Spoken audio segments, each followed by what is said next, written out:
Welcome back to Worthington Model Railway.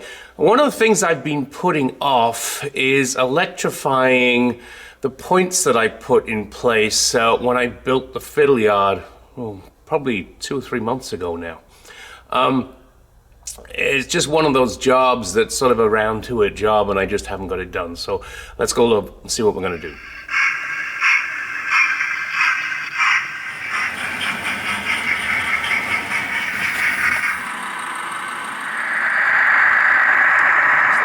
That we're talking about. If you remember when I installed these, there are 3-way points from Pico, and they're going to need 2-point motors per point. Obviously these go in one end of the fiddle yard. Also similar points at the other end of the fiddle yard, so I have to wire these sort of in tandem. I decided to wire these for the moment as DC. At some point I will make them DCC controlled. I kind of just got to get my head around how to do that, and I want to just get them working initially.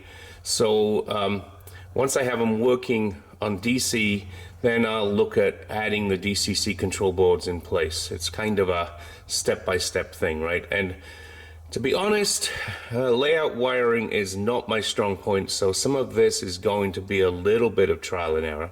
Now, one of the issues you do have here is you've got 2 throws on these points, so you're going to need 2 motors back to back. I'm hoping there's enough room to get 2 motors back to back. I think there is. And then obviously you've got multiple frogs that need to get wired, and so I got to look on the instructions for these and work out how to do them all. This might be quite a long video. The first video I'm going to do will be showing how to prepare the Tortoise Point motors. So here I have Tortoise Point motor. We're going to need 8 of these, and I'm going to have to wire these up. Let's just talk about the wiring up first.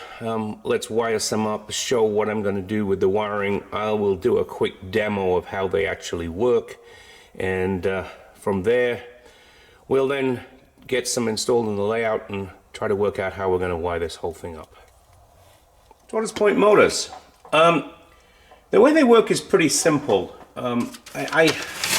These are the instruction sheet, and the important thing here is basically to look at this little diagram here.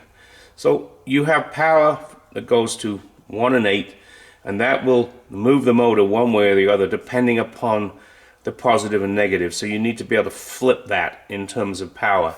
And then what actually happens is you can put power in to 2 and 3 or 6 and 7, and it will flip coming out of 5. So the idea being you put your track power into 2 and 3, and 4 becomes your frog juicer. So these power will go in these, and that will flip it, and so you won't get a short on your power when you power up the frog. So it's not that difficult to do. I will wire one up once I've sort of got it soldered in place, and they also show you here how to do different types of switching, and we'll talk about that when we get to that point. So just to really show you quite how simple this all is, I am going to grab actual motor works. I just have a 9-volt battery here, and if I touch the wires to the ends here, you should see the motor will move. And now if I touch the wires to the ends the other way, the motor will move back. It moved all the way. I don't know why it's not moving all the way. We'll have to look at that one. But there we go. Now it moved all the way. The motor will move to one side, put them on the other way. The motor will move the other side. So what we need to do is we need to put a switch in place that allows us to change that. And I have these little 6-way switches that I bought. Bought them online, I think on Amazon. They're about maybe $10 for 8 of them. And you have to cross wire them. So basically the power goes in on the top here, and it comes out of the middle here, and then you switch it either way and it will move the thing. So let me just use some clip wires to show how all this works. Let me see what I have here in the way. Clip wires. Well, I got a red and a white that we'll start with. So if I put that one on here, that one on here. Well, let me zoom out a little bit so you can see what I'm doing here. Okay. So, the battery, I got the clip wires on there. Just to show you, if I put the clip wires directly onto here, it'll move the motor. So what I'm going to do is put the clip wires onto one side of this switch, one on there, and one here. And then I'm going to take the power out of those middle two pieces of the switch. Let me find 2 more clip wires here. There's one, there's another one.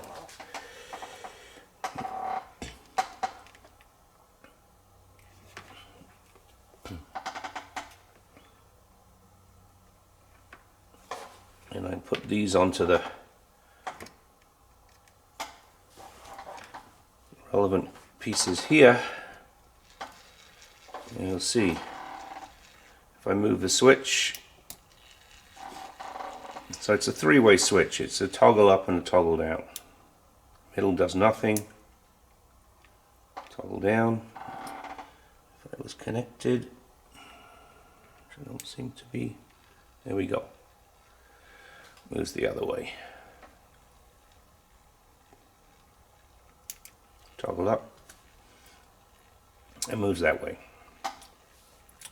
I'll explain about how the other 3 wires work a little bit later when we get to looking at how we're going to juice the frog. So I'm going to get on and start soldering some stuff. Now it's fairly obvious that realistically we only need to use the 2 outside and 3 of the middle wires. The other 3 work the same way. Right, for what I need, I only need to use those 3. Of course, probably at some point in the future I'll determine that I want to use the other 3 and regret the fact that I don't put the wires on them now, because I want to solder tag wires onto these before they go underneath the layout. So I don't want to be trying to solder this thing as it's sitting on the layout. So let me take this apart and let's talk about soldering. First question people are probably going to ask is, what sort of wire am I using? This is a 20 AWG wire. I bought it online. These are, I think they're like, I don't know, I gotta see what it says. It doesn't tell me. They're like 20-foot lengths of wire. They come in multiple different colors. I think it's about $20 for the set of wires. Nice that they have a little spindle. You can put them through the holes and just pull them off as you need them. So that's the wire I'm using. Now what I always do before I'm going to solder any wires is tin the ends, and that involves, you know, using a stripper to take the ends of the wire off. This happens to be my favorite stripper. I've got 3-4 different ones, but I love this one. This one, you just put the wire in there, you put it in the right hole, which says 20 on it. I will show you that picture in a second. And then what it does is it grips the wire on that side. That thing there comes down, and it just, because the one time I'm trying to show it working, it's not working. Just pulls. That's interesting. There we go. Try it again. So put the wire in here, we pull it down, it grips the wire, it catches the wire there, and it takes the end off, and it works every single time. Or it should work every single time. Not quite know what's going on here because it's, there we go, it's not catching the wire properly. There we go. So I'm going to get on and take the ends off all these wires, and once I'm done with taking the ends off all of these wires, I'm going to tin them, which means just put a little bit of solder on the ends of the wires. Okay, so I'm going to just get a close-up of this device so you can see how it works. You can see on there the numbers, right? So you got 8 to 20, 4 to 16, 12, 10. So at 1822, it just, you put the wire in the right place, and then as you close it closes down around the wire. And as I said, this piece here, as that comes down, that traps the wire. So you'll see that the jaws close, this piece traps the wire, and then it pulls them open and strips. Very, very effective. So now I've got all my wires cut and stripped. I need to tin them. Soldering. I have never done a soldering video. I am not the world's greatest solderer, but I can get on with it and it works. In terms of soldering irons, buy a decent one. This one is a Weller, maybe a little bit more expensive. I do have other like cheap ones, like I don't know where this one came from, but it's as good as useless. You know, this one is good, and also this one has replaceable points. You can screw new points in, so if the point gets bad, you can, or if you want to use a different type of point, you can put that point in there. It does get good. It's not temperature controlled. It's not really an issue.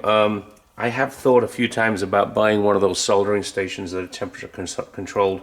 My son has one, and it's okay. I mean, he does a lot of stuff on musical instruments and things where he wants sort of low temp. For what I'm doing, for the most part, it's not a big deal. So, soldering. Important thing is to get the thing that you are soldering hot, not getting the solder hot, and that way it will flow. So what I'm going to do here is touch the iron to the wire. Just making sure the iron's hot. It is hot. So we touch the iron to the wire, and the solder will just flow onto the wire. Do this again, and then I'll touch the iron onto the wire, and the solder will just flow onto the wire. And this is what is referred to as tinning. I've seen people before ask, what do you mean by tinning? This is what's tinning. The idea is you're getting a coat of solder onto the wire that you're going to solder onto an item. And so what happens is, when you actually get to wanting to join the two things together, each thing has a thin coat of solder on it, and so they join together much quicker. All right, let me see if I can just zoom in a little bit here. I'll zoom in as far as I can go. All right, and here we've got a wire. I'll make sure that you can see what I'm doing here as I'm zoomed in. And you can't, so let's get the solder right where it needs to be. And here's the wire I'm going to be soldering. Yeah, okay. Now we get the tip. We get the wire hot. The solder just melts onto the wire. Here we go again. Get the wire hot, and the solder will just melt right on there. So I'm going to get on and do the rest of these. You don't need to watch me doing this.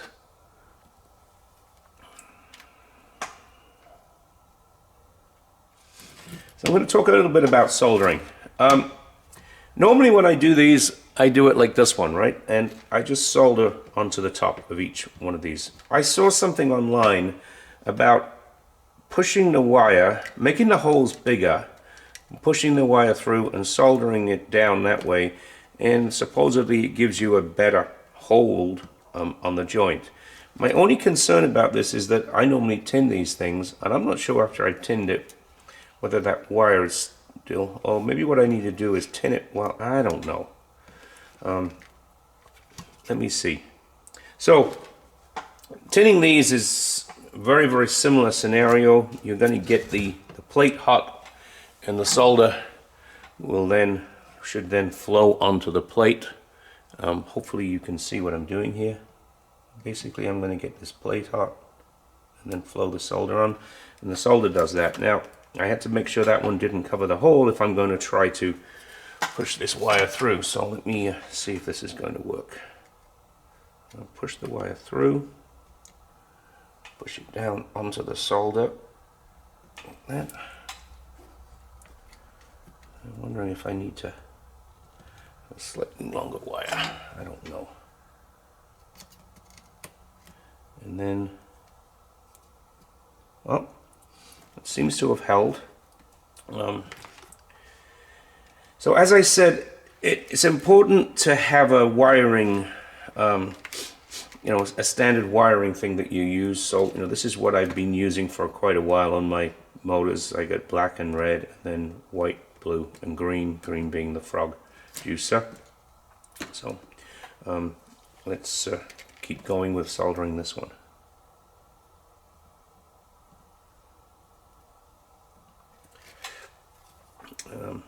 See if I can get this wire through. Need a black one.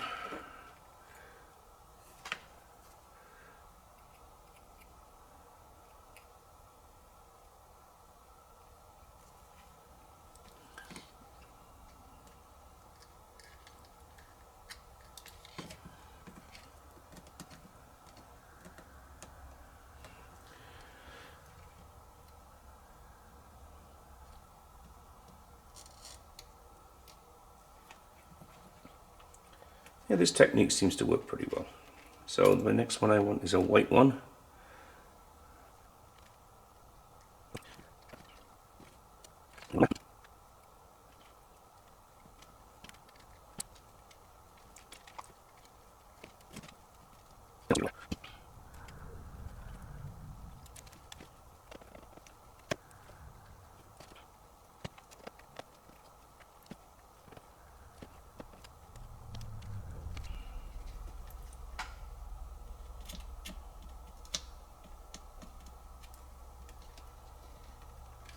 Okay, I'm going to be honest here.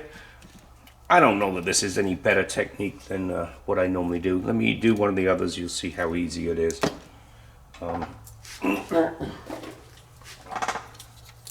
So here's another one. So if I do it this way, it's really fairly simple. I just tin each one of these, and you'll see as soon as it gets hot how easily the solder just runs into the tinning here.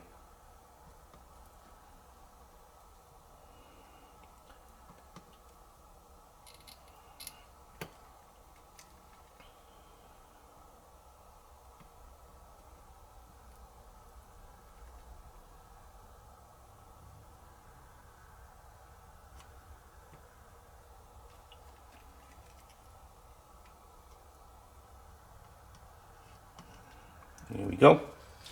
And then I just, this particular case, take the wire, solder in the top.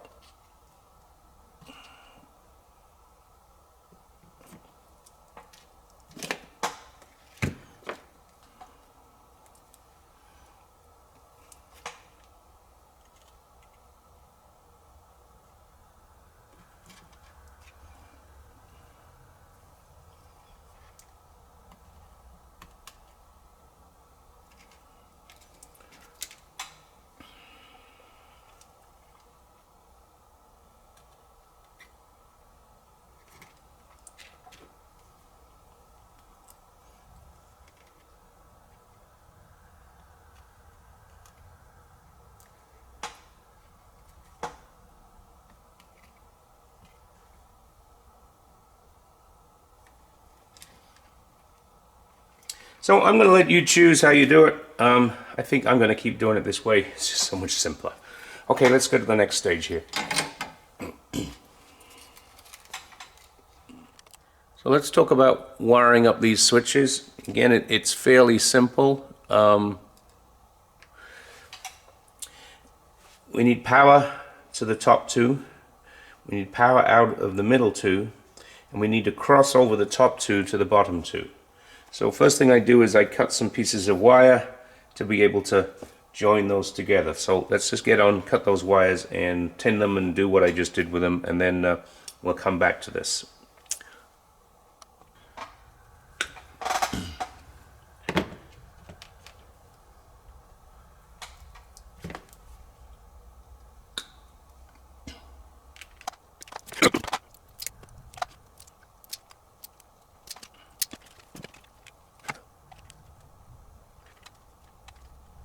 So a word of warning, when you're doing this with these switches, you don't want to get these terminals too hot because this plastic melts very easily. And as you see here, here's one that I ruined.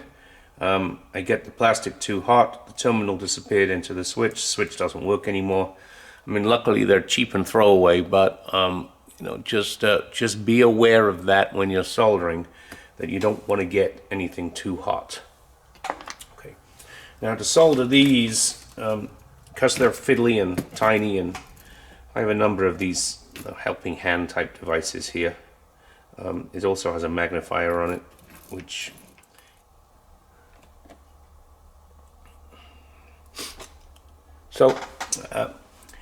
I'm going to tin all of these. These I'll do from this side, those from that side. I'm going to put some tinning onto these little terminals, even though I'm not going to connect wires up to them yet, because until I get this stuff on the board and know what I'm going to do, I don't know what I'm going to need in terms of wires. So again, you know, more soldering, but again, this time I got to be careful making sure I don't get these things too hot. So I'm going to actually put the solder on there, and right at the point that it melts, come off. Same with these. We'll do the bottom ones in a second because I want to turn it over. Because it doesn't really matter which side this goes on, as long as the eventual thing is that it crosses over.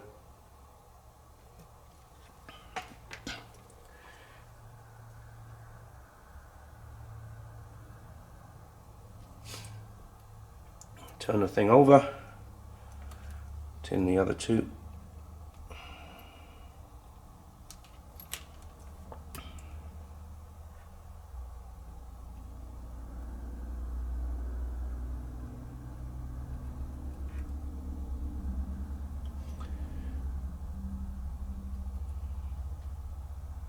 For the crossover, we're done. I have another one I want to do here for what I need to do today. Do this one.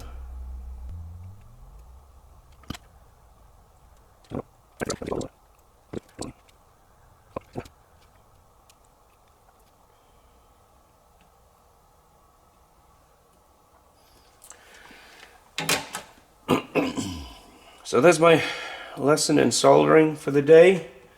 I have my Tortoise Point Motors ready to go.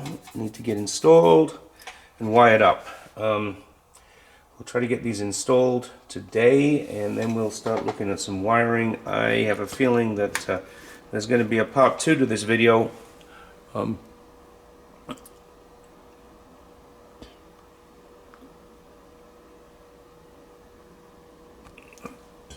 So I got my motors wired up, got my switches ready. I have more motors that I did earlier, and I have more switches that I've got ready. So what I need to do now is I'll install these motors and start trying to wire stuff up.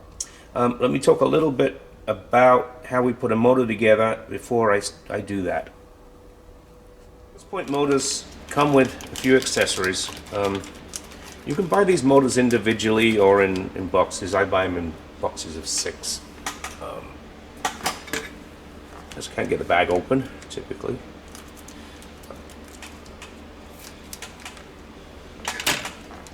In here you have these wires. I know some people like to use a stronger wire. I'm going to try these wires that came. If I need to put a stronger wire, you just need to get some piano wire and cut it. You have this little device here, and then we have a screw. So the way these go together is really quite simple.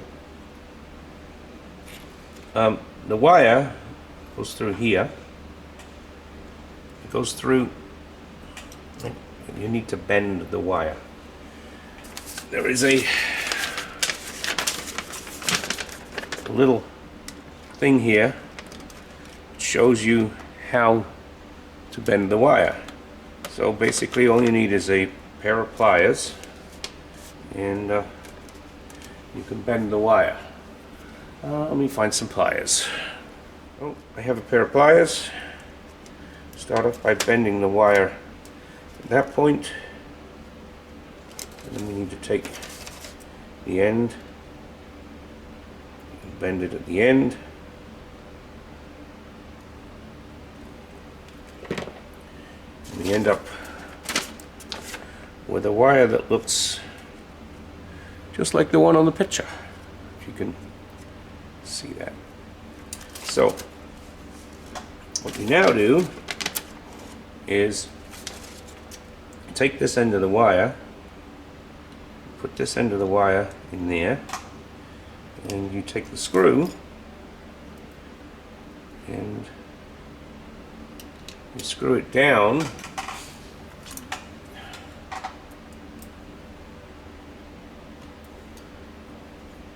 so the wire stays in place.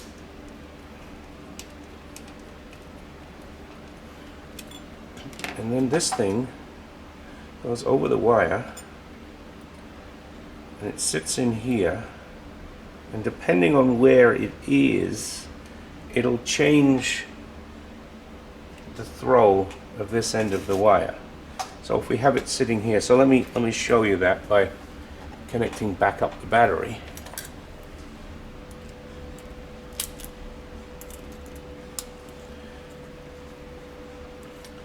Hopefully you can see the wire there. So if I connect the battery one way,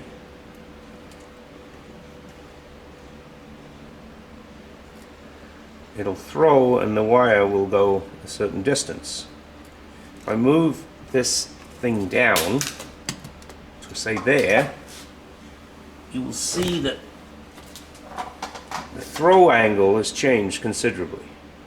And so now if we connect this up to throw the other way,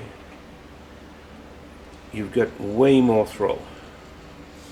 So this is an adjustment you need to make once you have it installed under the layout and this is going through the point.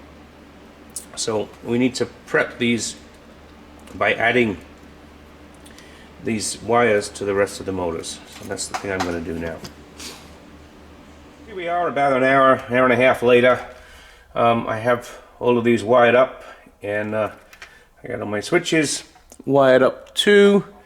So one point, for those of you who may be daunted by the soldering job, and it really isn't that big a deal, you can get a little device that just clips right onto the end of one of these and has screw terminals in it. So you can add the wires by screw terminals, but those devices do add to the cost because they aren't cheap. And you know, when you're buying these in bulk and you're fitting multiple ones on a layout, that's an added expense that I certainly didn't want when I can, let's say, do a fairly reasonable soldering job here, I hope.